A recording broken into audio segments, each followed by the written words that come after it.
독일을 경악시킨 한국의 무기 철학. 군수 천재 여성 CEO, 대한민국의 무릎 꿇다. 오늘 전해드릴 이야기는 유럽에서 벌어진 충격적인 사건입니다. 독일 최고의 방산업체 CEO가 한국 무기의 진짜 힘을 만나면서 일어난 놀라운 일입니다.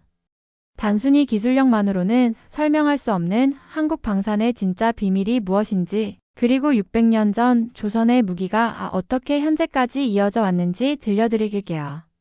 한 여성 CEO의 자존심이 완전히 무너지고 다시 세워지는 과정, 그 극적인 순간들을 지금부터 만나보시죠.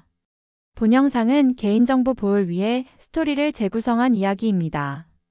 여기서 잠깐. 여러분들의 구독과 좋아요는 대한민국의 위대함을 널리 알리는 큰 힘이 됩니다. 저는 마틸다 클라인입니다. 독일 최고 방산업체 슈타르크 디펜스의 CEO죠. 독일 공가대학을 수석 졸업한 후 유럽 최초로 방산업계 CEO가 된 여성입니다. 어린 시절부터 제가 들어온 말은 감정을 배제하라였어요. 아버지는 엔지니어였고 어머니는 수학자였죠. 우리 집에서는 모든 것을 숫자로 증명해야 했습니다. 그래서 저도 자연스럽게 그런 사람이 됐어요. 제가 믿는 원칙은 단순 명료했어요. 전쟁은 계산이고 무기는 수치입니다. 감정이나 철학 같은 건 무기 산업과는 무관하죠. 오직 성능과 가격, 그리고 정확한 계약만이 중요합니다. 사실 저는 이 업계에서 살아남기 위해 더욱 차갑게 굴어야 했어요. 남성 중심 사회에서 여성이 인정받으려면 감정을 드러내선 안 됐거든요. 마틸다는 기계 같다는 말을 수십 번 들었지만 그게 칭찬이라고 생각했어요. 그날도 마찬가지였어요. 프랑스 정부와 정밀 미사일 수출 협상을 진행하고 있었거든요. 3년간 공들인 프로젝트였죠. 라인메탈, 탈레스 같은 거대 경쟁 업체들을 모두 제쳤습니다. 계약 성사는 시간 문제라고 확신했죠. 베를린 본사 42층 회의실에서 저는 자신만만하게 최종 프레젠테이션을 준비하고 있었어요. 창밖으로 보이는 베를린 시내가 한눈에 들어왔습니다. 마치 제가 세상을 내려다보는 기분이었어요. 15년간 쌓아온 실전 데이터가 있습니다. 제가 임원진들에게 말했죠. 아프가니스탄, 이라크에서 검증된 기술력이에요. 프랑스 국방부 장관과의 관계도 탄탄하고요. 부사장 슈미트가 고개를 끄덕였어요. 마틸다, 이번 계약으로 회사 매출이 30% 늘어날 겁니다. 저는 미소를 지었어요. 차가운 미소였지만 승리의 확신이 담긴 미소였죠. 이번 계약은 확실합니다. 우리보다 나은 조건을 제시할 수 있는 곳은 지구상에 없어요. 파리로 향하는 전용기 안에서 전화가 왔어요. 프랑스 국방부 피에르 장관에게서였습니다. 15년 지기 동료이자 신뢰하는 파트너였죠. 마틸다, 미안하지만 내일 회의가 조금 지연될 것 같아요. 추가로 검토해야 할 제안이 들어왔거든요. 저는 의아했습니다. 어떤 제안 말씀이신가요? 입찰 마감은 이미 끝났는데요. 한국에서 천무라는 다연장 로켓 시스템을 제안했어요. 성능과 비용, 그리고 파트너십 조건이 흥미롭더군요. 한국이요? 저는 속으로 웃었어요. 기내에서 혼자 픽 소리가 났습니다. 피에르 정말요? 한국은 방산 신흥국 아닌가요? 실전 경험도 없고 기술력도 검증되지 않았는데. 글쎄요. 데이터를 보니 꽤 인상적이던데요. 폴란드에서 이미 운영 중이라고 하고요. 일단 검토해보겠습니다. 전화를 끊고 나서 저는 화가 났어요. 가슴이 답답했습니다. 한국이라니. 신흥국의 장난감 같은 무기가 우리와 경쟁한다는 게 말이 되나요? 제가 15년간 쌓아온 신뢰관계가 한순간에 흔들리는 느낌이었어요. 승무원이 샴페인을 권했지만 손사래를 쳤어요. 기분이 잡쳤거든요. 창밖 구름을 바라보며 저는 중얼거렸어요. 한국? 웃기는 일이네. 프랑스에 도착해서 국방부 관계자들을 만났을 때도 마찬가지였어요. 회의실 분위기가 예전과 달랐어요. 뭔가 어색하고 조심스러운 공기가 흘렀죠. 피에르, 한국 무기는 실전 경험이 없습니다. 15년간 검증된 우리 기술과 비교 자체가 불가능하죠. 저는 단호하게 말했어요. 하지만 그들의 표정이 심상치 않았어요. 피에르 장관의 눈빛에서 뭔가 고민하는 기색이 역력했거든요. 제 가슴이 쿵 내려앉았습니다. 호텔로 돌아와서 저는 잠을 이룰 수 없었어요. 천장을 바라보며 계속 뒤척였죠. 새벽 3시에 일어나서 전략실장 한스에게 전화했어요. 한스, 미안해요. 급한 일이에요. 한국에 천무라는 무기 시스템에 대해 모든 걸 알아봐요. 지금 당장요. 프랑스 쪽에서 관심을 보이고 있어요. 지금이 새벽 3시인데요, 마틸다. 상관없어요. 모든 인맥을 동원해서라도 정보를 구해와요. 24시간 안에요. 다음날 아침 한스가 두꺼운 파일을 들고 왔어요. 그의 얼굴이 창백했어요. 마틸다, 이건 좀 심각한데요. 파일을 펼쳐보는 순간 제 얼굴이 굳었어요. 손이 덜덜 떨렸습니다. 천무의 재원표를 보니 믿을 수 없었어요. 사거리 80km, GPS 정밀 유도 시스템 12발 동시 발사, 60초 내 재장전. 모든 수치가 우리 제품을 압도적으로 앞섰어요. 이게 정확한 데이터야? 저는 떨리는 목소리로 물었어요. 목구멍이 바짝 말랐습니다. 3번 확인했습니다. 폴란드에서 실전 배치되어 운용 중이고 사우디아라비아에도 1조 원 규모로 수출됐다고 합니다. UAE에도 9천억 원어치 수출됐고요. 제 손에 든 태블릿이 떨렸어요. 화면의 숫자들이 흔들려 보였습니다. 그동안 제가 확신했던 기술적 우위가 한순간에 무너지는 느낌이었거든요. 더 충격적인 건 가격이었어요. 우리 제품보다 30% 저렴하면서도 성능은 더 뛰어났습니다. 어떻게 이런 일이 가능하죠? 제 머릿속이 하얘졌어요. 한스가 조심스럽게 말했어요. 마틸다, 프랑스 국방부에서 한국과 기술 협력 논의를 시작했다는 소식도 있습니다. 그리고 뭐야? 우크라이나에서 활약한 하이마스보다도 성능이 좋다는 평가가 나왔어요. 그 순간 저는 제 세계가 무너지는 걸 느꼈어요. 15년간 쌓아온 모든 것이 산산조각 나는 소리가 들렸습니다. 태블릿 하나가 제 인생을 완전히 뒤바꿔 놓았어요. 프랑스 계약은 무산됐어요. 피에르 장관이 전화로 사과했지만 한국의 천무가 선택받았다는 사실은 바뀌지 않았어요. 저는 분노로 몸이 떨렸습니다. 호텔 방에서 혼자 소리를 질렀어요. 이런 굴욕을 당할 수는 없어. 거울에 비친 제 모습은 처참했습니다. 베를린으로 돌아와서 저는 모든 걸 내려놓고 천무의 뿌리를 파헤치기 시작했어요. 한국이 대체 어떻게 이런 무기를 만들 수 있었는지 알고 싶었거든요. 복수심이 제 온몸을 지배했어요. 회사 최고의 분석팀을 투입했어요. 한국 방산업의 모든 것을 파헤쳐요. 기술력의 원천을 찾아내야 해요. 조사 과정에서 놀라운 사실을 발견했어요.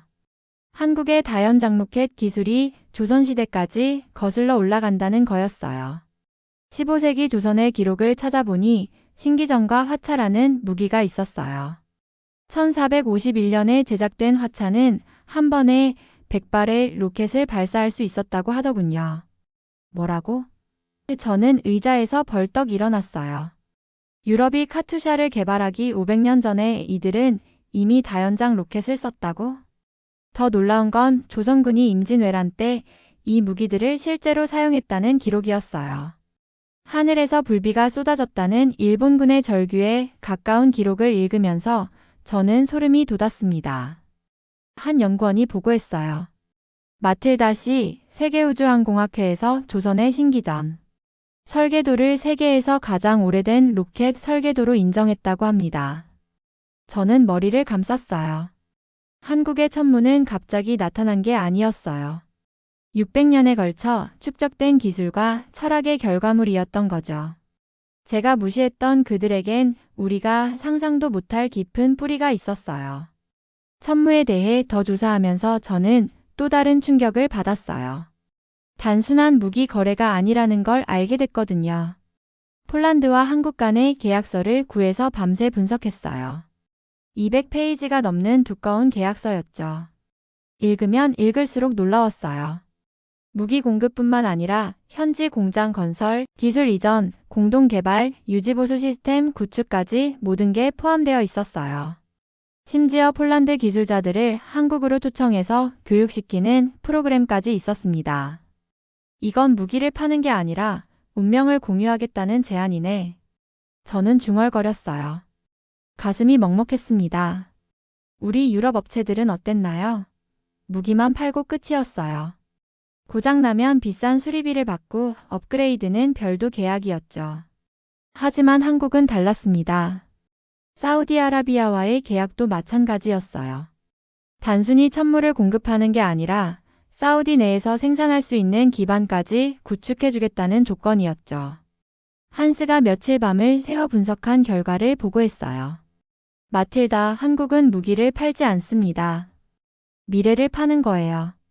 파트너 국가가 스스로 강해질 수 있도록 모든 것을 지원해주고 있어요. 그 말을 듣는 순간 저는 깨달았어요. 우리가 경쟁하고 있던 상대가 단순한 무기 제조업체가 아니라는 걸 말이에요. 완전히 다른 철학을 가진 사람들이었어요. 저는 직접 확인해보고 싶었어요. 한국 방산 관계자와 만나서 그들의 진짜 의도를 알고 싶었거든요. 서울행 비행기에서 저는 계속 긴장했어요. 손바닥에 땀이 났습니다. 처음으로 제가 이기지 못할 상대와 만나는 기분이었어요. 서울에서 만난 김용민 박사는 한국 방산업계의 핵심 인물이었어요. 50대 중반으로 보이는 차분하고 조용한 분이었지만 눈빛에서 뭔가 다른 걸 느꼈어요. 깊은 신념 같은 것 말이에요. 호텔 라운지에서 마주 앉았을 때 저는 심장이 빨리 뛰었어요. 긴장한 거죠. 박사님, 한국이 이렇게 공격적으로 방산 수출을 하는 이유가 궁금합니다. 저는 직설적으로 물었어요. 기술 이전까지 해주시면서 말이에요. 김 박사는 잠시 차를 마시더니 조용히 대답했어요. 저희는 생존을 위해 무기를 만듭니다. 내일을 지키기 위해 오늘을 견디는 민족이거든요. 하지만 사업적 리스크는 어떻게 감수하십니까? 경쟁 업체를 키우는 셈 아닌가요? 김 박사의 눈빛이 깊어졌어요. 마틸다 씨, 혼자서는 살아남을 수 없어요. 함께 강해져야 살아남을 수 있습니다. 이건 우리가 70년간 분단 상황에서 배운 교훈이에요. 그 순간 저는 말문이 막혔어요. 제가 평생 믿어왔던 철저한 실리주의가 무너지는 느낌이었거든요. 가슴이 뭉클했습니다. 김 박사가 계속 말했어요. 우리에게 무기는 돈벌이 수단이 아닙니다. 평화를 지키는 도구예요. 그래서 파트너들과 함께 강해지려고 하는 거죠. 폴란드가 강해지면 유럽이 안정되고 그게 결국 세계 평화에 도움이 됩니다. 저는 목이 메었어요. 30년간 무기업계에서 일하면서 이런 말을 들어본 적이 없었거든요. 한국에 머무르는 동안 천물을 생산하는 창원 공장도 방문했어요. 그곳에서 본 것들이 저를 완전히 바꿔놨어요. 공장에 들어서는 순간부터 뭔가 달랐어요. 일반적인 제조업체와는 분위기가 완전히 달랐습니다. 노동자들의 표정이 진지했어요. 한 30대 노동자가 천무의 부품을 조립하고 있었어요. 저는 다가가서 물었습니다. 왜 이렇게 정성스럽게 작업하세요? 그 노동자는 잠시 손을 멈추고 저를 바라봤어요. 이 무기가 우리 아이들의 미래를 지킬 거예요. 그래서 한나사 하나까지도 정성스럽게 만들어요. 실수하면 전선에서 우리 군인들이 위험해지거든요. 저는 가슴이 뭉클했어요. 독일에서는 들어볼 수 없는 말이었거든요. 연구소에서 만난 30대 여성 엔지니어의 말도 잊을 수 없어요. 저희는 전쟁을 원하지 않습니다. 하지만 준비는 해야죠. 우리가 강해야 평화를 지킬 수 있으니까요. 밤샘 근무가 힘들어도 그 생각하면 견딜 수 있어요. 한국의 무기 개발에는 기술보다 강한 게 있었어요. 바로 혼과 책임감이었죠. 끝없는 계량 노력과 완벽을 향한 집념이었어요. 저는 깨달았어요. 국방은 단순한 기술의 집합이 아니라 국민의 각오와 철학이라는 걸 말이에요. 공장을 나오면서 저는 혼자 울었어요. 총알이 아니라 신뢰를 만드는 손이 이 나라를 지키는구나. 30년간 차갑게 살아온 제 마음이 녹아내리는 느낌이었어요. 한국에서 돌아온 후 저는 완전히 달라졌어요. 회사 동료들이 알아볼 수 없을 정도로 변했죠. 3주 후 유럽 방산 포럼에서 발표할 기회가 있었는데 그때 저는 용기를 냈어요. 브뤼셀 컨벤션 센터 대강당에 유럽 방산업계 거물들이 모두 모였어요. 500명이 넘는 청중 앞에서 저는 떨렸습니다. 하지만 해야 할 말이 있었어요. 신사숙녀 여러분, 저는 오늘 한 가지 고백하고 싶습니다. 제가 마이크 앞에서 말했어요. 목소리가 떨렸습니다. 청중들이 조용해졌어요. 모두가 저를 바라봤죠. 지금까지 저는 무기를 기술과 성능으로만 판단했습니다. 숫자와 데이터만 믿었어요. 하지만 틀렸어요. 완전히 틀렸습니다.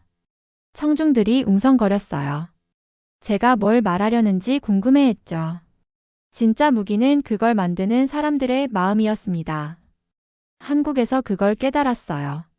저는 깊이 숨을 들이쉬고 말했어요. 한국의 천문은 단순한 다연장 로켓이 아닙니다. 600년에 걸쳐 쌓아온 평화에 대한 염원이에요. 혼자가 아닌 함께 강해지려는 철학이죠.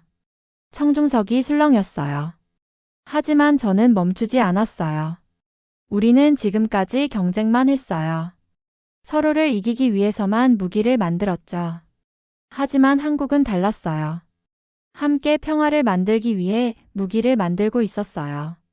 제 목소리가 떨렸지만 계속했어요. 우리는 이제 기술로 경쟁하지 말아야 합니다. 신뢰로 함께 가야 해요.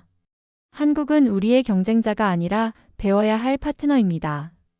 마지막에 저는 깊이 고개를 숙였어요. 제가 조롱했던 나라 앞에, 그리고 500명의 청중 앞에 말이에요. 이젠 우리가 한국에게 배워야 할 때입니다. 무기가 아닌 평화를, 경쟁이 아닌 협력을 말이에요. 저는 오늘부터 새로운 길을 걷겠습니다. 강당이 조용해졌어요. 그리고 한 사람이 박수를 치기 시작했습니다. 그 박수가 점점 커져서 강당 전체를 울렸어요. 그날 이후 저는 진짜 새로운 길을 걷기 시작했어요. 한국과의 파트너십을 통해 진짜 평화를 만들어가는 길을 말이에요.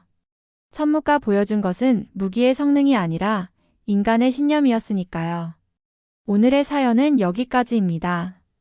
지금까지 미라클 대한민국 저는 윤서였습니다. 여러분의 생각을 댓글에 작성해주세요. 또한 대한민국의 위대함을 널리 알리기 위해 구독, 좋아요로 함께 해주세요. 오늘도 좋은 하루 되세요. 감사합니다.